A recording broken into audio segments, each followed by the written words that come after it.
each day. She is a good girl, and she's developed a talent for sleeping through the air raid.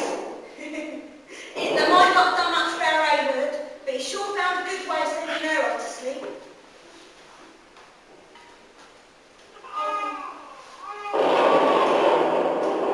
Come on, she was just dropping off. Don't worry, Mummy's here. You know what they say about them bombs? You never eat the one that eats you. We should think ourselves lucky. Oh, your daddy wouldn't want to see you crying like this. I'll have to let you know. I'll write again soon. Connie's just woken up. All my love, Mary. Dearest Mary, it was so good to hear from you. As you say, time has moved on for both of us. But I feel sure the war will be over very soon. And we can continue our lives as if nothing has happened. When I do get home, I'm afraid you might not recognise me. As my battle dress is rather shabby, of which I'm quite proud. The blouse is too small. Don't meet the trousers. I normally carry my cap in hand, because it don't quite fit on my head. See, when I was taking a leak, it fell into the piss bucket. I did try it out in the sun, but I ain't quite like wearing it since. Incoming! Hold on! Hold on! All my love, Bill. Dearest Bill, Millie came over today. She told me she hasn't received any letters from Harry. It wouldn't be so bad, but the last time she heard from him was nearly 4 months ago, and the War Office aren't telling her anything. She has been a good friend to me, especially when I thought I'd lost one of Connie's 3 ration books. Well, the one for oranges, blackcurrant and soap. I got myself in such a state thinking poor Connie would starve. But when I told Millie, she said I could still go and get the food, but that I had to make a special application to the food office. I'm starting to worry over such simple things. Things we used to take for granted, like going to the shop. Now everything's tied down with silly rules and regulations. Clothing coupons are to be reduced by a third. Fuel is rationed. And every now and again a wireless programme is interrupted by a voice saying, "Have you got your fire rolled? Then time to talk. Make it colder tomorrow." Dearest Mary, today I had a run with my sergeant. He spotted the leak from my hair, and in usual fashion, he sneaked up behind me and shouted, "Get your hair cut, you miserable little man!" I made the situation a little worse though, because I laughed at him. See, it brought back memories of a bloke I met whilst I was stationed over in Chatham. See, some of the other privates, they said he was of noble stock. Sir Gunner James Stevens, they called him, which I thought was a bit of a joke. Now, if there was a way to skylock, James would find it. Now, the favourite punishment for James was peeling spuds, which he was very good at. Now, this one particular day, James was sent to Chatham to go and get his hair cut. So, on arriving in Chatham, he went to the local barbers, only to find that the shops were shut. So, he travelled on the nearest bus over to Faversham, where he decided to go for a little tea and watch the cricket. Afterwards, he did go and get his hair cut. He went to a barber shop that was just shutting up, for good, because he was joining the rat as a barber. Anyway, on returning to the back, you'd have thought he would have come back to the barracks. But oh no, not James. No, he decided to book himself into a hotel in Military Road, and then have another little cup of tea. Then he rolled back into the barracks, clutching a little tin mug with the word "dog" written on the side, which he claimed he purchased from the local Woolies. As usual, there was this very angry sergeant waiting for him, and a very big bucket of spuds. I wonder what became of him. Something terrible terrible's happened today. Millie got a letter from the MOD. She just seemed to know it's going to be bad news. They found Harry's body. I just can't believe it. I'm sorry, love, but I'm too upset to finish this letter and it really needs me.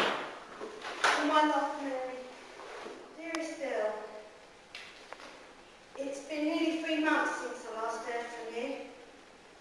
I'm going to carry on writing. I know that your letters have been delayed. I know that you're still getting mine.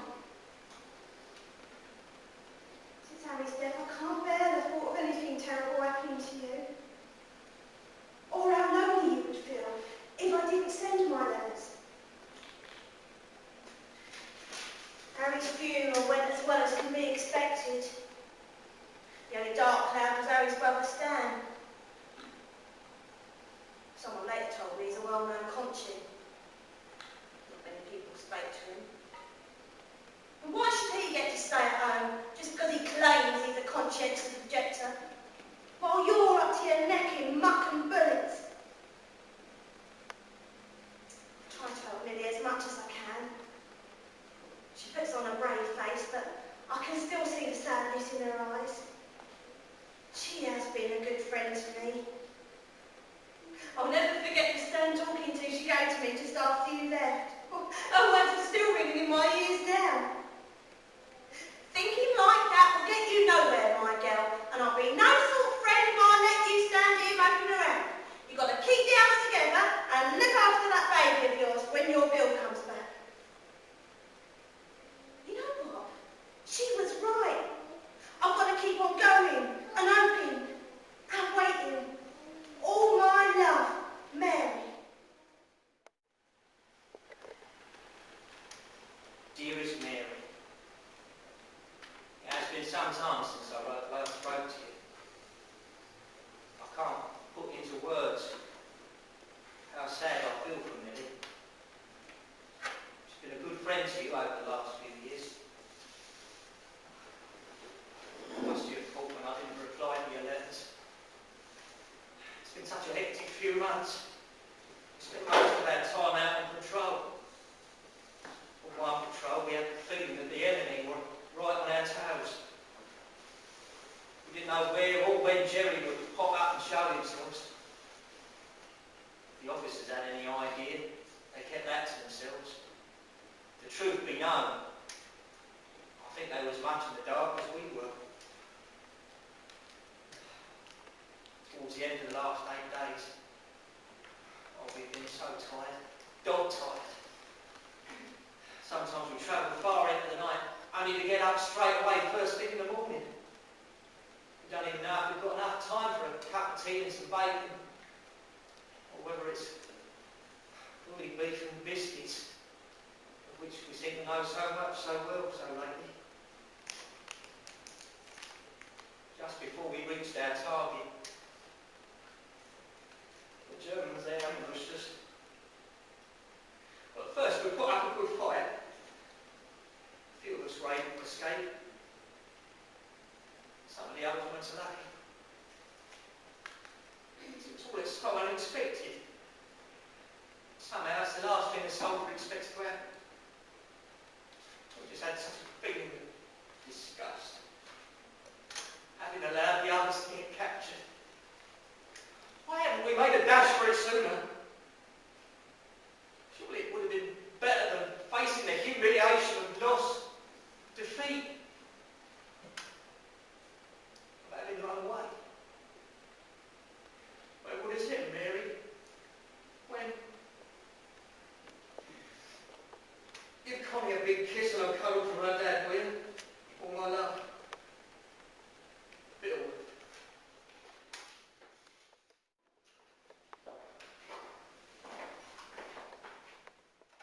Dearest Bill, Millie has kindly offered to take Connie for a walk. Such a beautiful day, the sun is shining so brightly. I can feel the heat on my face as it shines through the window. Days like these make me think of the long walks we used to take together in the park when we were first courting. Got such a wonderful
silly. I love you. I always will. I'm sorry, it's just, I've missed you so much. And I you. The day I left on that train, I couldn't bear the thought of not seeing you again. I got your letters, but it just wasn't the same. How can you share a summer's day with a few words? Wish I could have been there for you. To help with Connie. Just to see her for the first time. Oh, she's a fine girl. And not a day goes by without me telling her what brave her daddy is going off to war and fighting for our future. You look as smart as the day you left. Yeah, what's that mark on your collar? Nothing. There it is. It's lipstick. It's the last thing of mine that you touched. I can still smell your perfume on it. I didn't want to tell the other lads in case they took the mick out of me. Come to mention it, where are your bags? Bags?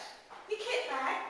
The one you pack your troubles up in? That's too many questions, Mary. And not enough answers, Bill. Well, maybe I'm going mad and you're not there at all. You might not even be Bill. You could be some spin and I just want you to be him. Maybe my answer's in this letter. No, don't! I first met you at the dance at the town hall. My best mate, Pete Atkins. He asked you to dance because I was too shy. You wore a white dress with pink flowers on it. Same colour pink as your lipstick. Same colour lipstick that's on the shirt and the collar. Oh, Bill, it is you. I don't believe it. Oh, Mary. The sun is shining so brightly. Come for a walk with me. Oh, You know, like in the old days before the war. I'll make some sandwiches. Or we can take Connie with us. No, Mary. It's not her time yet. Are we dead, Bill? And long forgotten? We are gone. But not forgotten. Never forgotten. Though I feel no premonition at all, events are moving rapidly, and I am instructed that this letter be forwarded to you should I fail to return to barracks. You must hope on for a month, but at the end of that time you must accept the fact that I have handed my task over to the capable hands of my comrades. First, it will comfort you to know that my role in this war has been of the greatest importance.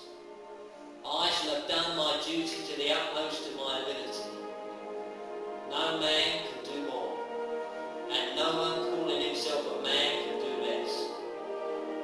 My death would not mean that your struggle has been in vain. Far from it. It means that your sacrifice is as great as mine. Those who serve England must expect nothing from her. We should not think of our country as merely a place in which to eat and sleep. I firmly believe that evil things are sent into the world to try us. They are sent deliberately by our Creator to test our mettle, because He knows what is good for us. The Bible is full of cases where the easy way out has been discarded for moral principles. One thing can never be altered.